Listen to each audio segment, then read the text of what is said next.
Hello friends, welcome to YouTube channel smart class. तो दोस्तों, आज हम लोग एक मैथ का नया टॉपिक लेकर के आए हैं जिसका क्वेश्चन आप लोग स्क्रीन पे जरूर देख रहे होंगे।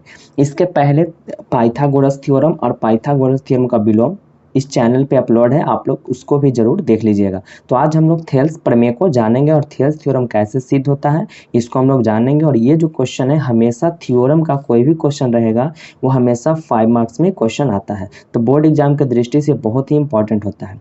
तो चलिए बिना टाइम गवाए हम वीडियो को शुरू करते हैं। क्वेश्चन यहाँ पे क्या कह रहा है, देखिए थेल्स थ्योरम जो होता है इसका प्रश्न कुछ इस प्रकार से रहेगा। प्रश्न के अनुसार क्या कह रहा है उसको ध्यान से समझेंगे। एग्जाम में कभी भी थेल्स थ्योरम नहीं लिख के पूछेगा, डायरेक्टली क्वेश्चन ये वाला रहेगा। तो आप लोग को समझ जाने के थेल्स थ्योरम है और इसके अनुसार आप लोग को बनाना पड़ेगा। क्वेश्चन है, यदि किसी त्रिभुज की एक भुजा के समांतर, मतलब एक आपका एक त्रिभुज बना हुआ है और इसके समांतर एक रेखा खींचा हुआ है डी, ठीक है। समांतर दो भुजाओं को भिन्न भिन्न बिंदुओं पर प्रतिच्छेद करने के लिए एक रेखा खींची गई। इस त्रिभुज में इसको बांटने के लिए क्या किया कि यहाँ से एक लाइन खींच दिए, जैसी लाइन खिंचाएगा तो ये बिंदु एक बन गया, एक बिंदु एक, मतलब ये दोनों को बांटना था। यही बात लिखा है कि प्रतिच्छेद करने के लिए एक रेखा खींची गई तो अन्य दो भुजाएं एक ही अनुपात में विभाजित होती है। तो मतलब दोनों जो भुजाएं एक ही अनुपात में करता है, यानी कि AD और BD दोनों अनुपात में रहेगा, मतलब AD बटा BD। तब समझ में आ गया। इसको लिख लेंगे AE बटा EC, ही हम लोग को प्रूव करना है। तो चलिए इसकी जो कुछ कुछ बात है इसको पहले हम लोग लिख लेते हैं। यहाँ पे मैंने लिख दिया है कि त्रिभुज ABC में भुजा BC के समांतर एक रेखा DE खींची गई है।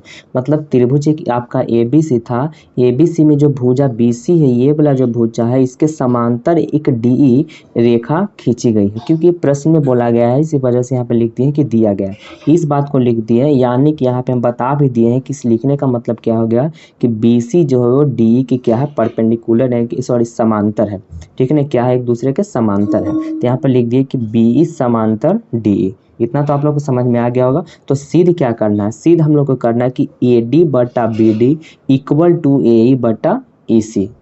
हम लोग को यही सिद्ध करना है, AD बटा BD बराबर AE बटा EC, जो यहाँ पे हमने लिख दिया AD बटा BD इक्वल टू AE बटा EC, यही हम लोग को सिद्ध करना है। अगला जो पाइथागोरस का विलोम में क्या सिद्ध करना होता है कि BC जो परपेंडिकुलर, BC जो समानांतर है वो DE के है, ठीक है ना। BC समानांतर DE का, यही हम लोग को सिद्ध करना रहेगा थेल्स का विलोम। मतलब थेल्स का विलोम में ये वाला सिद्ध करेंगे और अभी हम लोग को थेल्स थ्योरम में ये वाला सिद्ध करना होता है, ठीक है। तो इतना जो फिगर था उसके अनुसार हम लोग लिख दिए। अब हम लोग बढ़ते हैं रचना। हम लोग को अब करना है रचना। रचना में क्या लिखते हैं इसको देख लीजिए।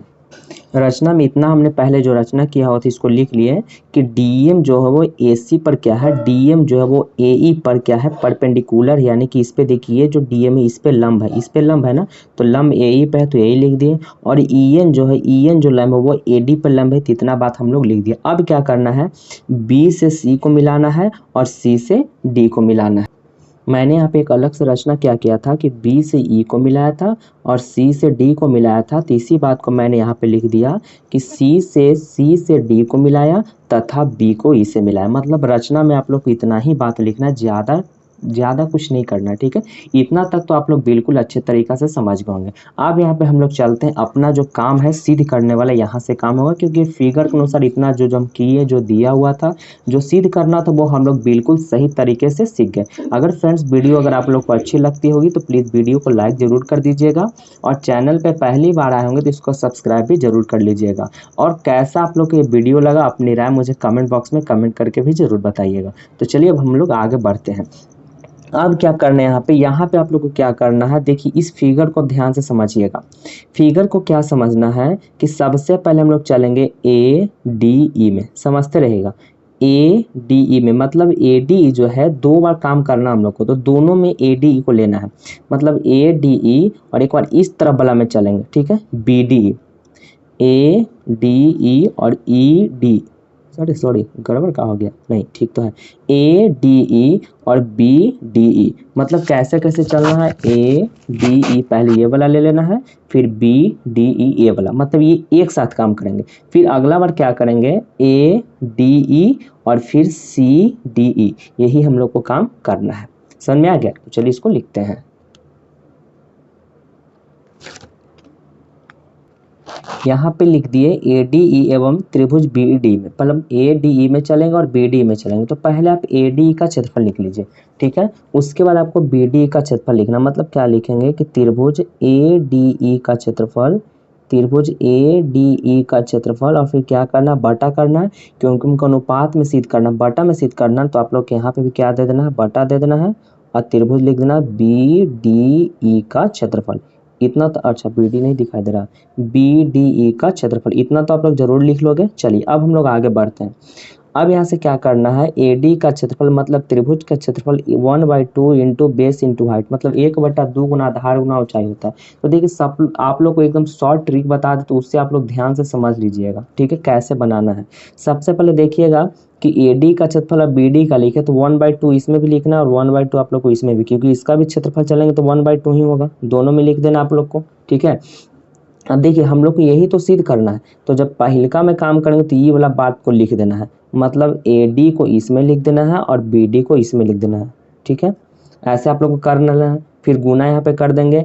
अब एक बार आपको परपेंडिकुलर जो खींचे तो उसको ले लेना है, मतलब इस पे क्योंकि हम इधर वाले त्रिभुज में चले हैं ना, देखिए नीचे वाले में देखेंगे तो BDE में चले थे, तो जो परपेंडिकुलर भी रहेगा ना तो इधर वाला साइड में लेंगे। अगर जैसे ही हम CDE में चलेंगे, जब इस वाले त्रिभुज में चलेंगे तो लंब जो है ये वाला ले लेंगे, ठीक है। तो अभी हम फिलहाल में इधर में चल रहे हैं, तो यहाँ पे जो लंब इधर क्या खिंचाया था, EN खिंचाया था, तो EN यहाँ पे भी रख लेना है, EN यहाँ पे भी रखना, बस दम शॉर्ट ट्रिक से समझते रहिएगा, एग्जाम में क्रैक करके आना, एग्जाम में बना देना है, ठीक है। फिर इक्वल टू, अब क्या करना है, जो EN है ये आपका कट गया और 1/2 है 1/2 कट गया, तो आपका क्या बचेगा, AD बटा क्या बचा, BD बचा, ठीक है। यही चीज़ यहाँ पे बचेगा।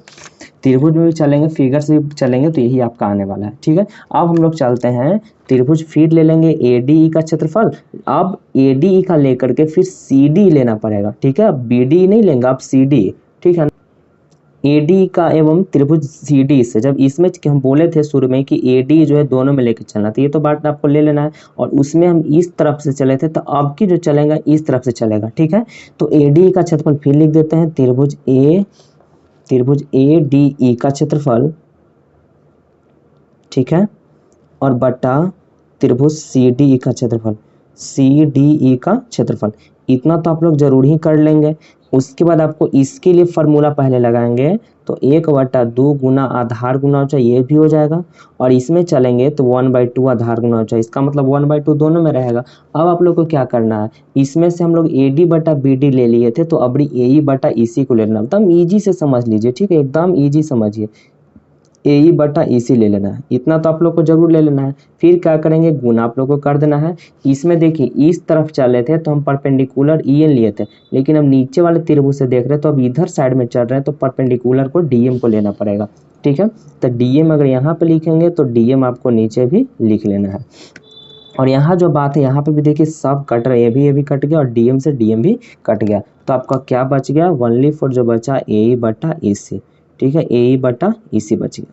अब आप लोग को करना क्या है, इसको इक्वेशन 2, इक्वेशन छोड़िए, इक्वेशन से चलना नहीं है, बस आप लोग को ध्यान यहाँ तक तो समझ में आ गया होगा। अब आगे क्या करना है, एक बात आप लोग यहाँ पे थोड़ा सा फिगर में समझिएगा कि देखिए दोनों जो यहाँ पे लाइन है एक दूसरे का समानांतर है, और ये दूसरे के जब समांतर रहेगा तो एक ही लाइन पे अगर दो त्रिभुज का जो बेस अगर सेम है तो इसका और इसका क्षेत्रफल भी क्या हो जाएगा, सेम हो जाएगा। कहने का मतलब कि ये जो त्रिभुज जो बना हुआ है, देखिए त्रिभुज बना हुआ है तो इसका बेस इस पे खड़ा है, और ये जो त्रिभुज बना हुआ है इससे, तो इसका भी बेस इसी पे खड़ा है, तो दोनों का बेस एक ही जगह है, एक ही जगह पर है। इसका मतलब BDE का क्षेत्रफल और CDE का क्षेत्रफल दोनों आपस में क्या हो जाएंगे, बराबर हो जाएंगे।